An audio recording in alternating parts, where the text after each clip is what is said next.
अस्सलाम वालेकुम। आज हम 2.4 का नंबर 7 स्टार्ट करेंगे। ठीक है। Find the slope of the line joining each of the following pairs of point. अब इसमें अब मालूम करना है आपको स्लोप। ठीक है। और ये पॉइंट्स जो हैं ये लाइन के ऊपर है और जॉइनिंग कर रहे हैं आपस में। ठीक है।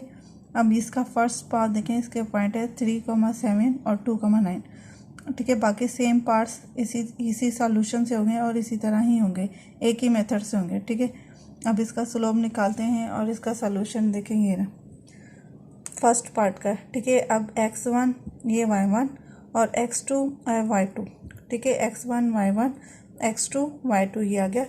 अब स्लोप का फार्मूला ये है, स्लोप को हम m से भी ज़ाहिर कर सकते हैं और स्लोप भी लिख सकते हैं। ठीक है। m से भी स्लोप को ज़ाहिर करते हैं। ठीक है। स्लोप इसका फार्मूला है y2 minus y1 divided by x2 minus x1। ठीक है। अब y2 माइनस y1 की वैल्यू यहाँ पे पुट कर दी 9 माइनस 7, x2 माइनस x1 की भी वैल्यू यहाँ पे पुट कर दी 2 माइनस 3। अब 9 में से 7 निकाल दें तो बाकी बच जाएगा 2 और 3 में से 2 निकाल दें तो बच जाएगा माइनस का 1। तो ये आपका आंसर है 2/-1। ठीक है। इसी तरह ही सेकंड पार्ट होगा x1 y1 x2 y2 और ये स्लोप फार्मूला, इसमें वैल्यू पुट कर दें देन कैलकुलेशन और इसका आएगा आंसर -4। ठीक है। अब नंबर 8 को देखें। नंबर 8 है in each of the following the slope of A line is given. ठीक है। अब यहाँ पे स्लोप ऑफ ए लाइन आपको गिवन है, यानी स्लोप मिला हुआ है। What is the slope of A line parallel perpendicular. अब आपने स्लोप ऑफ ए लाइन मालूम करना है पैरेलल में भी और परपेंडिकुलर में भी टू इट। ठीक है। अब ये आपको स्लोप दिया हुआ है, अब पैरेलल और परपेंडिकुलर में आपको स्लोप मालूम करना है। ठीक है। इसका सलूशन देखें, ये रहा फर्स्ट पार्ट। ठीक है। जो गिवन है m1 आपको दिया हुआ है फर्स्ट पार्ट 2/3। ठीक है। ये बराबर आ गया m1 के। ठीक है। अब पैरेलल में क्या होता है m1 इक्वल टू m2, यानी स्लोप आपस में बराबर होते हैं। अब पैरेलल में जो m1 होगा वही आपके पास होगा m2, यानी m2 भी आपके पास सेम यही रहेगा 2/3 ही रहेगा। और ये ए पार्ट हो गया। अब इसी का ही हमने निकाला है परपेंडिकुलर। m2 क्या आ जाएगा -3/2, यानी ये अपोजिट हो जाएंगे, रेसिप्रोकल हो जाएगा। 3 ऊपर चला जाएगा और 2 नीचे आ जाएगा और ये प्लस में है तो यहाँ पे क्या आ जाएगा माइनस में, यानी m1 इसका प्लस में आ जाएगा और m2 आ जाएगा -2। वैसे तो परपेंडिकुलर स्लोप है आपके पास m1 multiply m2 equal to -1 के। अब जब आप m1 की वैल्यू पुट करेंगे, m1 को उस तरफ ले जाएंगे ना -1 के, तो ये रेसिप्रोकल हो जाएगा। तो ये आ जाएगा 3/2 माइनस का माइनस साइन वैसे वहाँ पर है और 3/2, तो ये आ जाएगा m2। ये परपेंडिकुलर हो गया। इसी तरह सेकंड पार्ट देखें। सेकंड पार्ट दिया हुआ है आपको माइनस का 7/2, ये m1 है और इसी का पैरेलल होगा आपके पास m2 भी यही होगा, यानी ये पैरेलल होगा आपके पास m2 7/2 सेम, और इसका परपेंडिकुलर होगा 2/7, यानी रेसिप्रोकल हो जाएगा और जो माइनस में है ये प्लस में आ जाएगा। ठीक है। बाकी सेम पार्ट्स भी वो इसी तरह हैं। अब बाकी के जो इसके पार्ट्स हैं नंबर 7 के और नंबर 8 के, वो आपके पास होमवर्क है। अब नंबर 9 देखें। 7 हो गया, 8 हो गया। अब नंबर 9 देखें। द लाइन थ्रो, एक लाइन है उसमें पॉइंट से 6, -4 and -3, 2 is parallel to the line through. अब पैरेलल है किस लाइन के, ये फर्स्ट लाइन के पॉइंट है और ये सेकंड लाइन के पॉइंट है, यानी आपस में पैरेलल है। सेकंड लाइन है आपके पास 2, 1 एंड 0, y। ठीक है। फाइंड क्या करना है, अब आपको यहाँ पे y की वैल्यू मालूम करना है। जैसे मैं A9 करवा रही हूँ और नंबर 10 और 9 ये सेम एक जैसे ही हैं।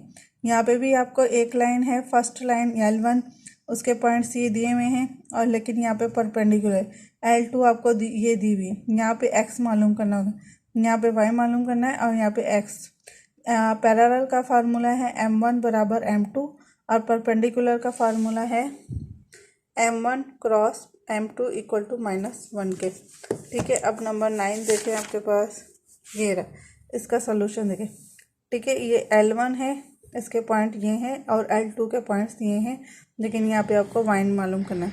L1 passes through x1 y1 x2 y2 और M1 स्लोप इसका पहले निकालें स्लोप फार्मूले से y2 minus y1 x2 minus x1, तो इसका स्लोप ये आएगा। इसी तरह एंड L2 पास हो रही है इन पॉइंट से x1 y1 x2 y2, यानी M2 स्लोप ऑफ L2, जो L2 होगा वही M2 होगा और L1 होगा M1 होगा। ये स्लोप फर्स्ट स्लोप और ये सेकंड स्लोप अब मालूम करेंगे। सेकंड स्लोप का फार्मूला वही है y2 minus y1 x2 minus x1, ये पॉइंट पुट कर दिए और इसका ये आया है solution. Now given is that line are parallel. अब आपको उसमें दिया हुआ था कि लाइंस आपके पास पैरेलल है, यानी m1 इक्वल टू m2। ठीक है, ये देखें, अब m1 का जो आंसर है वो यहाँ रख दिया और m2 का जो आंसर है वो इक्वल के इस तरफ रख दिया। अब दोनों में आप करें क्रॉस मल्टीप्लिकेशन, 2 2 ज़ा यानी 3 मल्टीप्लाई y 3y, 3 1 ज़ा 3, 2 2 ज़ा 4। ठीक है, माइनस माइनस हो जाएंगे आपके पास प्लस 3y, अब 4 उधर ले जाएं, ये माइनस का 3 है, इस इक्वल के उस तरफ ले जाएं, प्लस का 3 हो जाएगा, 4 और 3 हो जाएंगे 7, y इधर ही रहेगा, 3 वहाँ जाके डिवाइड हो जाएगा 7/3, यानी y का आंसर आ गया आपके पास 7/3। इसी तरह नंबर 10 करना है, उसमें लाइन क्या है L1 ये रही और L2 ये परपेंडिकुलर है। ठीक है, ये परपेंडिकुलर, वो दोनों पैरेलल थी और ये परपेंडिकुलर है। इसी तरह L1 पासिस थ्रू वही L1 के जो पॉइंट होंगे वो x1 y1 x2 y2 हो जाएगा। ठीक है, और ये स्लो फार्मूले में पुट किया है तो आपके पास M1 आ गया। इसी तरह L2 निकालना है, उस स्लो फार्मूले में पुट करें तो M2 आ जाएगा। Now given is that lines are आपके पास है पैरेलल। पैरेलल का फार्मूला है और परपेंडिकुलर, सॉरी। ठीक है, M1 multiply M2 equal to -1। अब M1 और M2 का यहाँ पे वैल्यू पुट कर दें और इनको मल्टीप्लाई करें। 7 4 ज़ा 28, 5 मल्टीप्लाई x 5x, 5 4 ज़ा 20 और माइनस का 1/1। अब यहाँ पे भी आप क्रॉस मल्टीप्लिकेशन करें, 28 1 ज़ा 28, 5x 1 ज़ा ये सेम वही हो जाएंगे माइनस का 5x और माइनस माइनस प्लस के 20, 5x अब इक्वल के इस तरफ कर दें, प्लस का हो जाएगा, 28 उस तरफ ले जाएंगे माइनस का हो जाएगा, x अपनी जगह रहेगा और 28 में से 20 निकाल दें तो 8 बचेगा, माइनस का 8/5।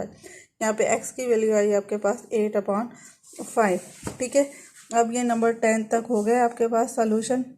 7 8 9 10, 7 और 8 के आपके पास होमवर्क है और 9 और 10 मैंने आपको सॉल्व कर दिया, बाकी के हम कल सॉल्यूशन करेंगे। ठीक है, थैंक यू।